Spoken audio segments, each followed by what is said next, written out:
Warahmatullahi wabarakatuh.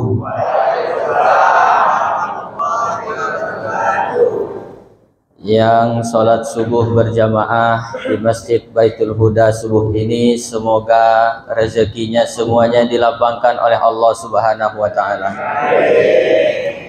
Yang sakit-sakit, mudah-mudahan Allah sembuhkan dari sakitnya. Yang belum kawin, mudah-mudahan Allah jumpakan dengan jodohnya. Yang udah kawin, mudah-mudahan bisa kawin sekali lagi. Yang belum punya anak, mudah-mudahan segera Allah beri anak. Balik kala tengah jalan hamil langsung, maksudnya langsung mual-mual. Bapak-bapak, ibu-ibu, apa kabar, semuanya sehat?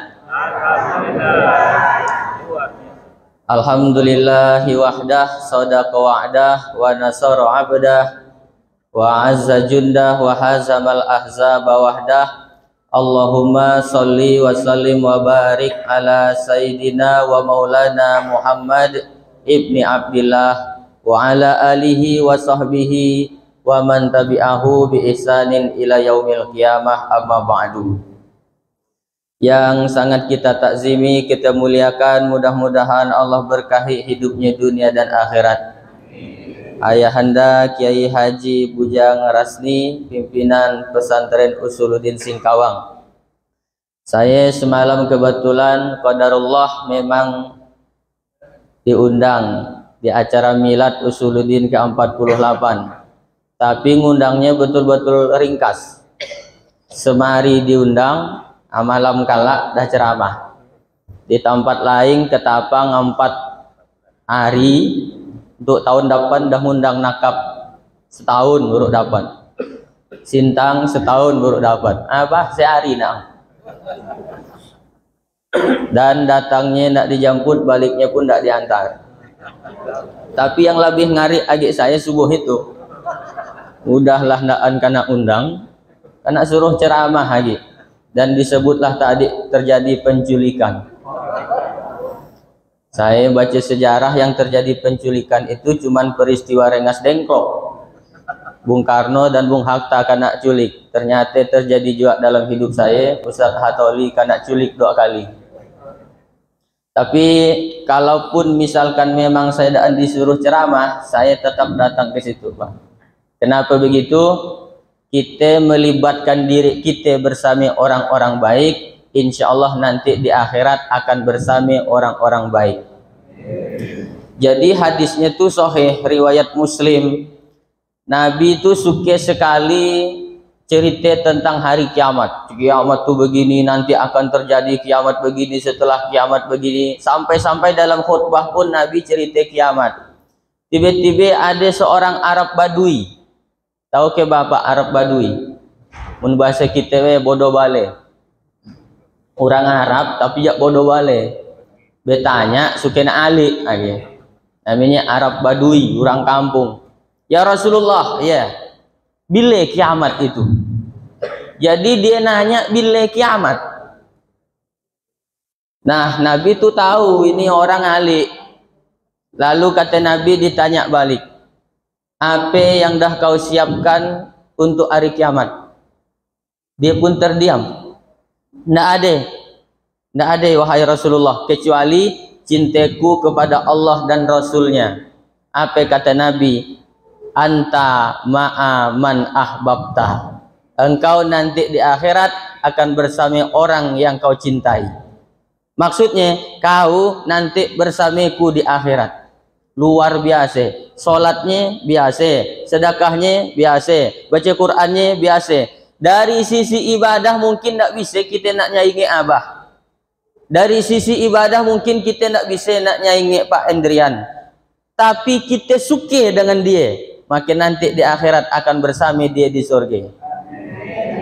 Saya pun menempelkan diri saya dengan Abah. Kalau dah dengan Abah ni, saya harus seperti mayat. Ad-dhaif kal mayit. Saya tamu harus seperti mayat. Kalau ceramah katanya ceramah. Kalau katanya datang, datang. Balik katanya balik juga saya, Pak. Namanya dia tamu itu seperti mayat. Nah, inilah luar biasa jamaah Safari Fajar ini, kita melibatkan, menyatukan diri dengan orang-orang baik, insya Allah nanti di akhirat bersama dengan mereka. Bahkan dalam hadis lain, ketika nanti kita dah masuk surga, lalu tidak ada melihat kawan kita di dalam surga, kita akan bercari. Begitu misalkan Abah masuk ke dalam surga, ternyata Pak Hasbur Rahman tidak ada.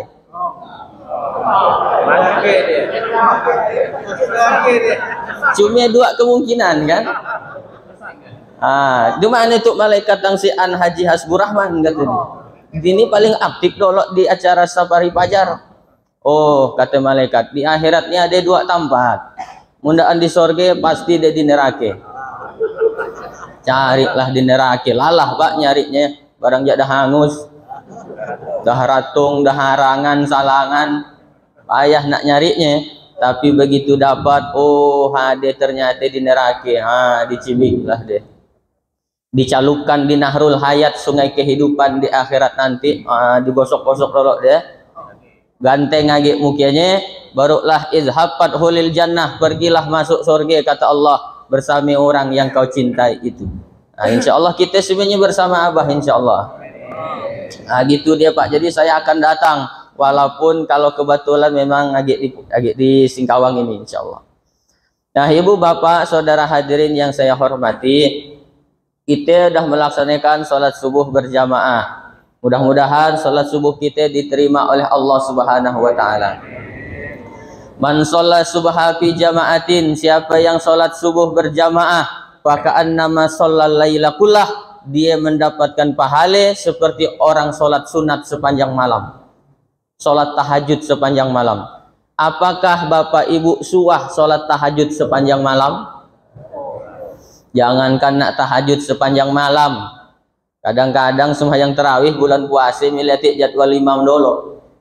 Sampai imam malam hari itu, sampai Pak Safari dah lama tuh nampaknya. Dah milih-milih imam. Sedangkan orang yang sholat subuh berjamaah, dia dapat pahala tahajud sepanjang malam. Hadis yang kedua, man sholat subha fi jama'atin, siapa yang sholat subuh berjamaah, thumma qa'ada yazkurullah, kemudian dia duduk zikir mengingat Allah. Zikirnya boleh baca Quran, boleh bertasbih, boleh bertahlil, boleh sambil dengarkan ceramah. Thumma qa'ada yazkurullah, dia duduk berzikir mengingat Allah hatta tatlu asyam, sampai terbit matahari, hatta yusolli rakaataini, kemudian dia sholat sunnah 2 rakaat, kanat lahu ka ajri hajat wa umrah, dia mendapatkan pahala seperti pahala haji dan umrah. Tamah, sempurna kata Nabi. Jadi syaratnya ada 4. Pertama, sholat subuh berjamaah. Yang kedua, berzikir mengingat Allah sampai terbit matahari. Sholat sunnah isyraq 2 rakaat. Kalau setelah sholat subuh kami balik Pak Ustadz, bukan sholat isyraq namanya, tapi sholat duha. Nah lain. Kalau syaratnya dia harus tetap di masjid, tidak boleh keluar. Kalau dia keluar balik ke rumah, bukan isyraq, tapi sholat duha.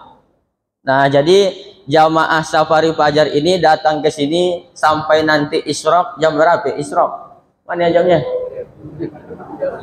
Bukan jam isyraqnya, udah nampak gila, dah halus tulisan.